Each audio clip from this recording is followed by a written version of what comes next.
Hello, welcome to this video. It's my first for a while, so if you haven't seen me for a while, welcome back. I'm going to talk about the latest bottle in Orosoma.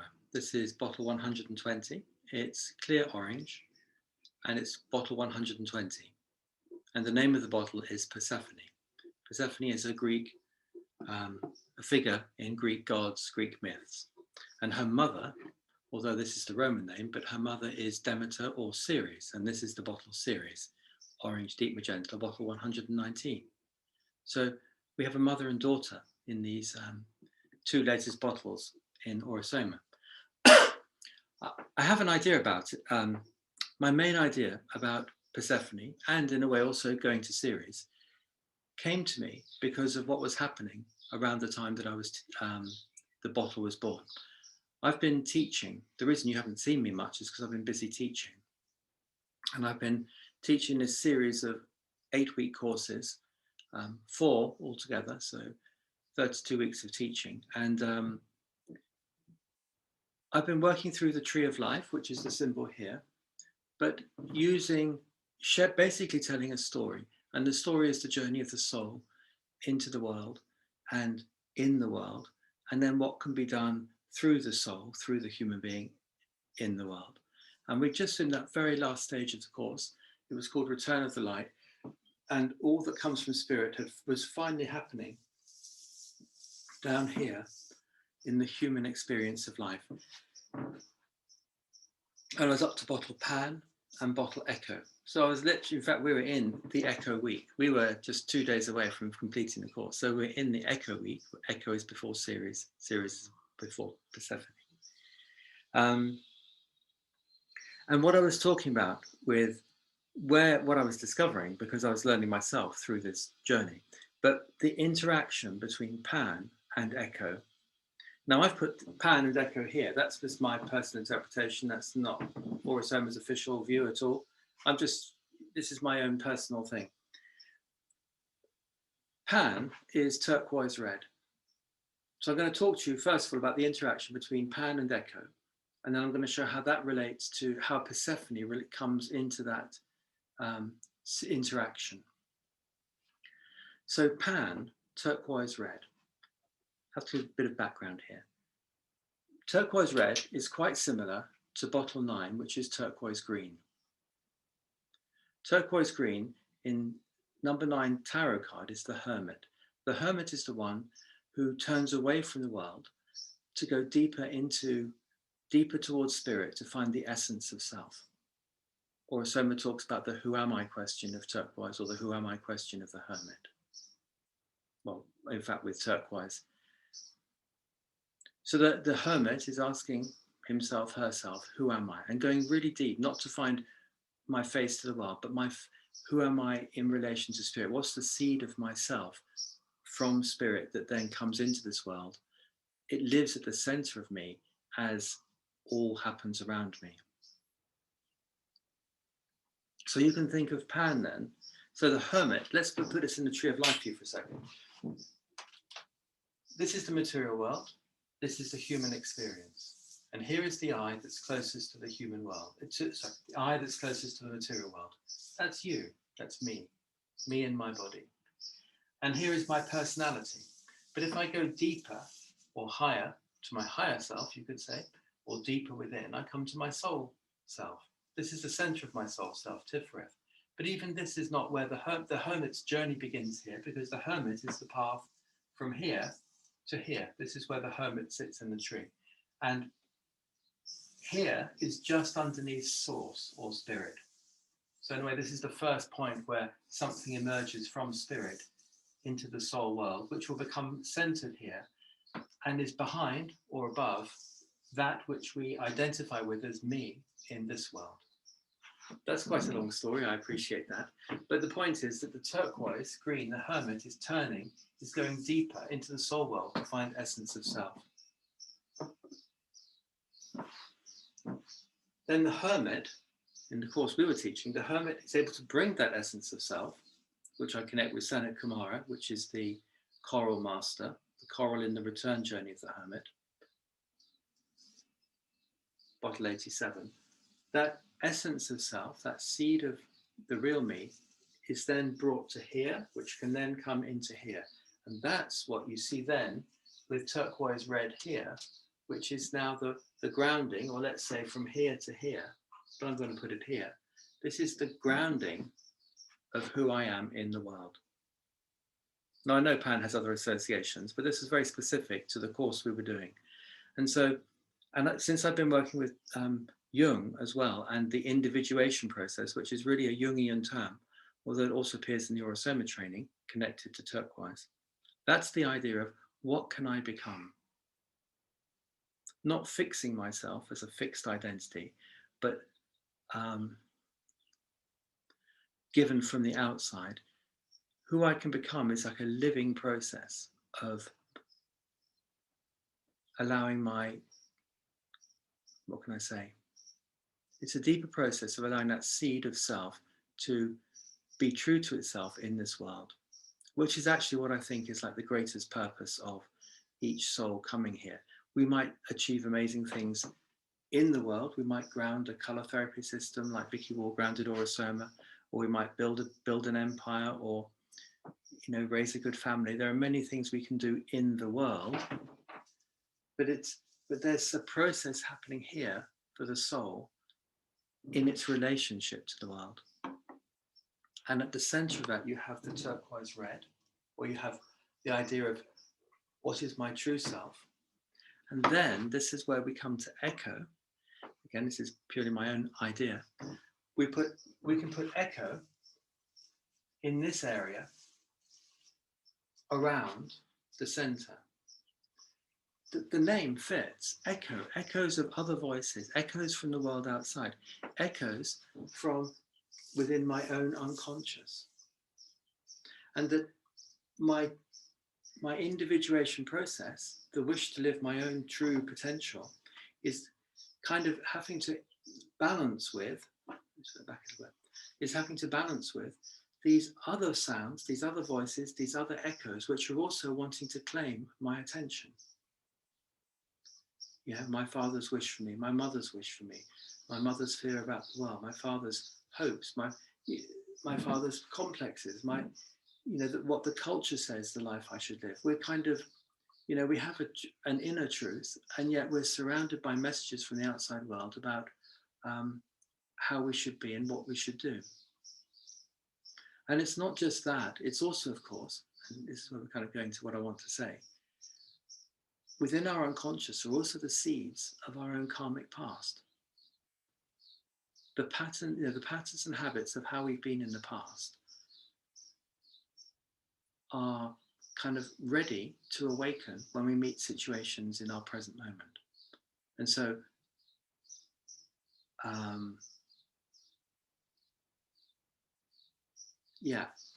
I had a really good example. I have let's say you go for a job interview and your last job interview was difficult. So when you go into this job interview, you're nervous. If you had your last job interview or you maybe made a mistake, you said the wrong thing in your interview, and you punish yourself afterwards for that.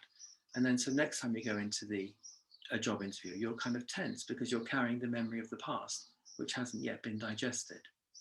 You see, so we're carrying seeds of that need to be resolved, seeds of experience that want to be resolved. So I was really noticing at the end of the course the importance of the interaction. No matter what project we wish to bring to the world, whatever kind of action or thing that we wish to build in the world, we have a continuing relationship between our turquoise, individuation, true self, and the voices and the all that's around us that wants our attention and wants to be healed, and is a healing process also for ourselves, that we heal our own past as well as we meet kindly the world around us. So that was really what was happening when I heard the news that the new bottle Persephone had been born. And so now let's say a little bit about Persephone. Persephone is the daughter, she's a Greek goddess, you could say. She's the daughter of Ceres. Now, Ceres is the goddess of agriculture. Again, Roman Greek, let's not worry about that. Ceres is the goddess of agriculture. She's the goddess of the harvest. She's the goddess of all that grows. And, you know, for humanity to be able to grow things is a huge advance. Before we had to follow animals and just find food where we could. And once we learned to interact with Ceres, let's say, then we could begin to grow crops around our homes. We could build a home, we could settle in a place, and we could begin to build something. So it's a hugely important goddess to honor, or principle to honor. And then her daughter is Persephone.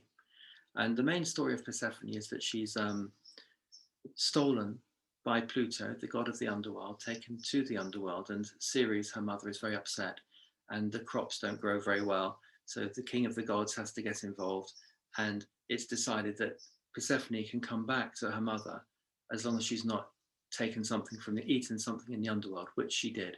So therefore, Persephone now has to share her time with her mother in the growing of the crops, and in the underworld with her husband, where she's the queen of the underworld, Pluto. The way I like to think about that then is that Ceres is the principle of growth, the principle of harvest, the principle of the bounty of the earth. And in a way, that deep magenta shows the richness of the principle, because if you've studied Orosema, deep magenta, always in the base fraction, full of potential, but never coming into the top fraction. You'll never find a deep magenta in the top fraction of an Orosema bottle, because the potential always has to stay as the potential. It can express in the top fraction as any color, or even if you had Metatron, clear on top, as all colors, but the deep magenta has to stay in the earth, just as the principle of the bounty of the earth stays in the earth. Persephone, Ceres' daughter, is different, because I think Persephone, my opinion now, I think Persephone represents that which emerges in any one growing cycle. So when you plant this, so the reunion of Persephone with her mother Ceres is when the seed is placed in the earth and the growing begins. And then from the spring, the growing begins in the early summer, and towards the late summer, everything ripens. And in the late summer, early autumn, there's the harvest. And then the food is taken, most is taken to eat, and some of the grain is stored. I think that storing of the grain in a pot or something, that's when she's with Pluto. That's when she's with the god of the underworld. That's when she's and then when it's time to plant the seeds in the earth again, that's when she's reunited with her mother, with Ceres. And I like that this bottle then has the orange with the light on top. So this is like that which is coming into the light, whereas that's the potential within the earth always, deep magenta to orange. You can think of orange, we can think of orange as if red is the material, is matter, which it does correspond with, the base chakra, matter, the material world. Orange is the life that expresses on the surface of that world. Orange is the life of the red, of the earth. And it's buried, the potential within that life, and that life coming into the light. So, if we go back then and we think about what I was talking about with Pan and Echo, and Pan as that individuating, the wish to be, in a way, true to my highest principle, my true self, and Echo being the voices of all those around me that want my attention. Remember, Echo was condemned in a way just to repeat the voices.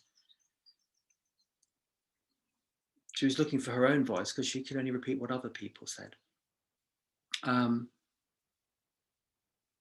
So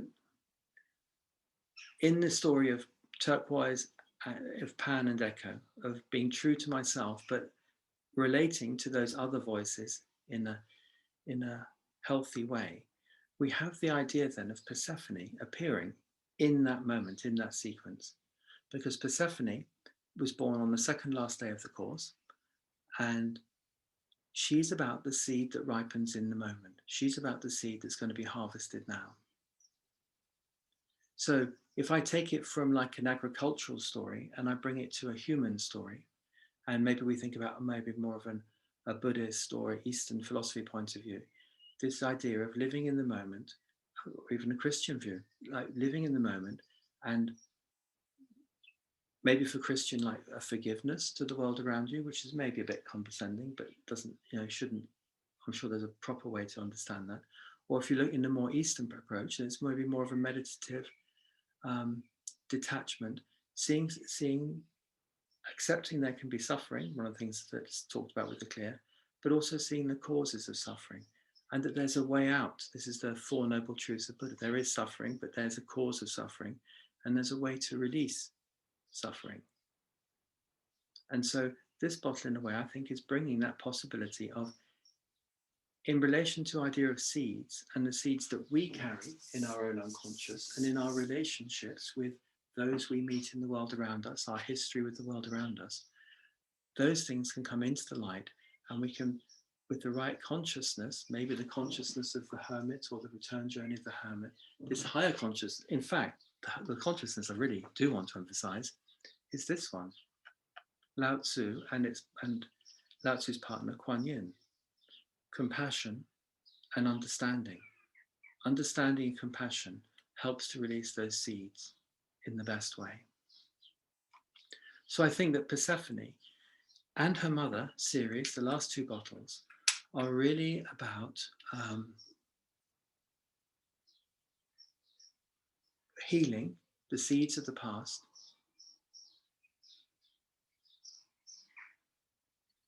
full stop.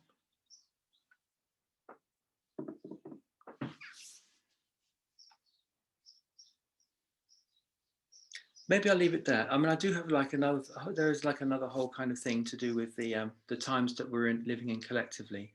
And I think the intensity of that as we're beginning to emerge out.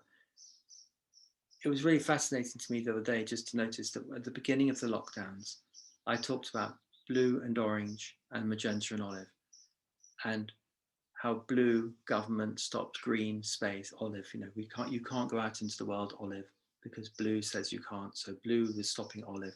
And so people went into orange or possibly magenta, which was really the inspiration for my courses of this last year.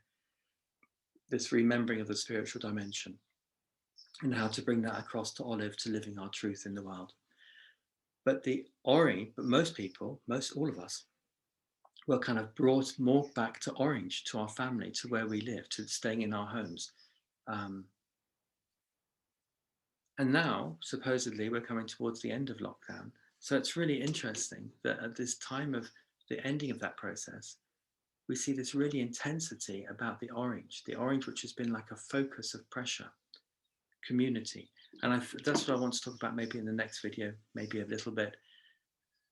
How are we going to be collectively as we go forwards? So I better stop now. I've got 1% only. I hope you enjoyed it. Subscribe if you like it if you like. If you want to hear more about my courses, I'll make a video about that too. I'm starting the next one on July 25th. Okay, thank you very much.